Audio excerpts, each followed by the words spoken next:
Hey everybody, congratulations on owning your very own Roost call. Whether you bought the Roost Crystal call or the Roost Slate call, this is going to be an instructional video running through both of these. So I'm going to start with the Crystal call because it's a little bit more involved when it comes to conditioning the Crystal call and keeping it conditioned. So your call came with a conditioning stone, basically, so you're going to be able to rough it up just like that. And you can choose where you want to rough up that call. I'm left-handed, so I strike with my left hand. And so typically when I run the call, I'm scratching on the call, like if you're looking away, kind of down at the call, scratching kind of like quartered off to the bottom side of the call. So right over here. So if you're right-handed, you might scratch over on this side of the call a little bit more to get the sound that you're looking for. So when you get that call, get that conditioning stone, the first thing you got to do is rough it up. Typically you want to use the side of that conditioning stone to first scratch it and then put it flat, and so you can get that stone nice and conditioned.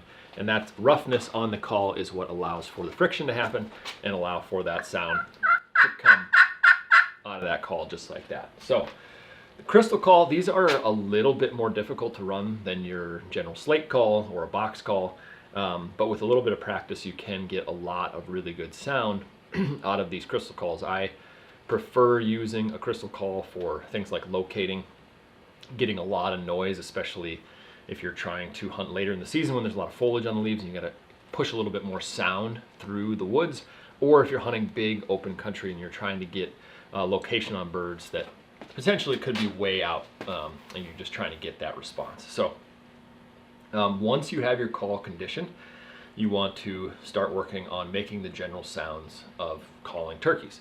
So when you are thinking about calling turkeys, basically what you're trying to do is get a bird to respond, get a bird to come in. Sometimes that's calling directly to a tom, sometimes that's calling to hens to try to make them mad, to come bring them closer and drag a tom past you. But either way, you're trying to mimic a hen turkey. And I had it described to me that when you start your calling sequence, you got to think about what that hen would be doing.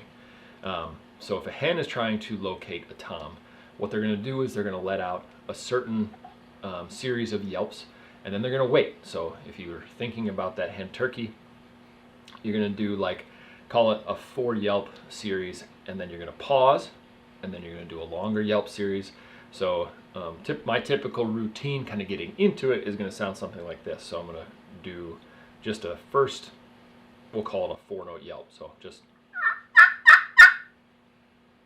and then I'm going to wait for a second, because a lot of times what it'll do is a bird might hear that and it'll pause and it'll wait for another call before it responds. And so pause, you give them a moment to kind of try to locate where you are, and then you go into a longer yelping series. So I'll just do it again so you can see the full rhythm. So it'd be,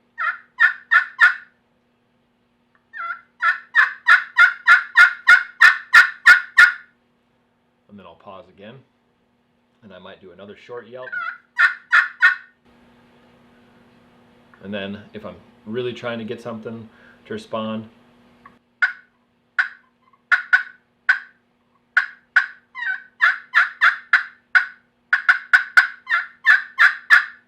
and on the call, when you're running a yelp, it's kind of an arced motion, so that striker is going to move across the call in an arcing motion. If you're doing a cluck or a cut, you're pulling that striker straight across and being a little bit more, putting a little bit more pressure behind it to give that real sharp.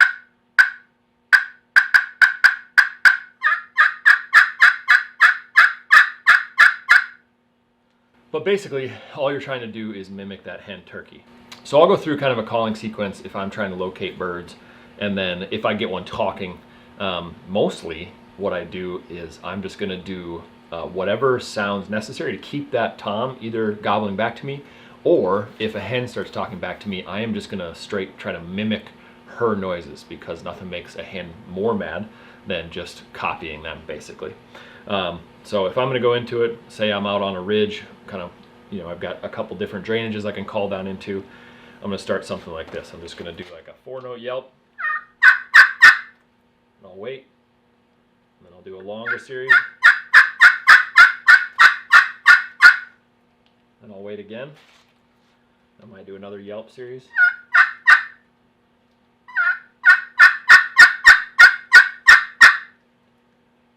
Nothing, then I'll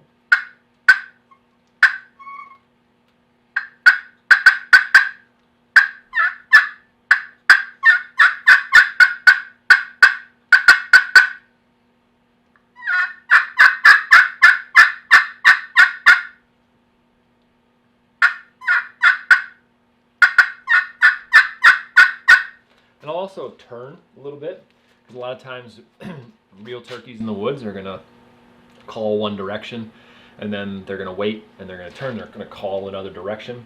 And what they're trying to do is they're trying to pinpoint exactly where other birds are and try to figure out exactly what direction of travel they need to go to get to those other birds. Or if a tom is standing there gobbling, a lot they'll gobble this way and try to call up a hen, and they'll gobble this way. So that sound is constantly kind of transitioning. So if you can, you know, turn, call with your back the other way, so that call will sound different to those birds, and it'll more realistically mimic a turkey. So that is going to be the crystal call, so condition that real well.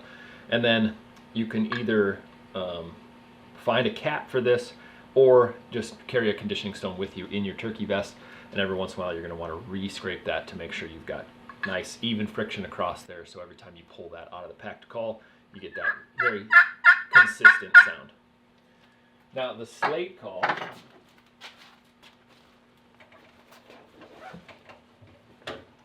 is a little bit easier condition and keep condition. So this is just a chunk of like SOS pad, Brillo pad, Scotch-Brite pad, I guess, and that you just rub across that slate, run it back and forth. And the same thing, all that does is rough up the surface just enough to allow for that friction to happen. And same thing with the slate call. Now the slate I have found to be an easier call to run. This one has a little bit different sound, but most of the time with a slate call, you can do things that are softer. Now on the crystal, you still can do your purrs.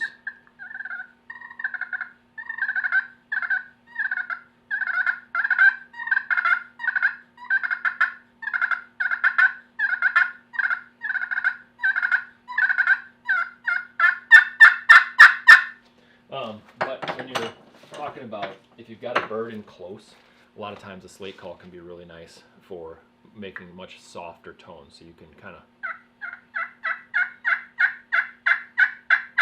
it's not quite so sharp to the ears, not quite so piercing through the air, and you can control the volume on this a little bit better. You're not going to get that top end volume out of a slate call like you will the crystal, but I first learned on slate calls and have called in lots and lots of turkeys on slate.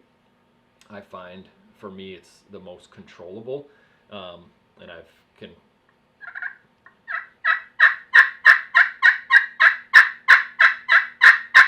and you can change that tone quite a bit. So the type of calling I'm going to do is going to be the same on that slate call. Obviously both friction calls, you're just going to get a little bit different sounds. So you're going to get that more like piercing, sharp, high-end sounds on this, and this is going to be more controllable. And then conditioning the slate again is a little bit easier. So just using that chunk of Scotch-Brite to rough that up, and then same thing.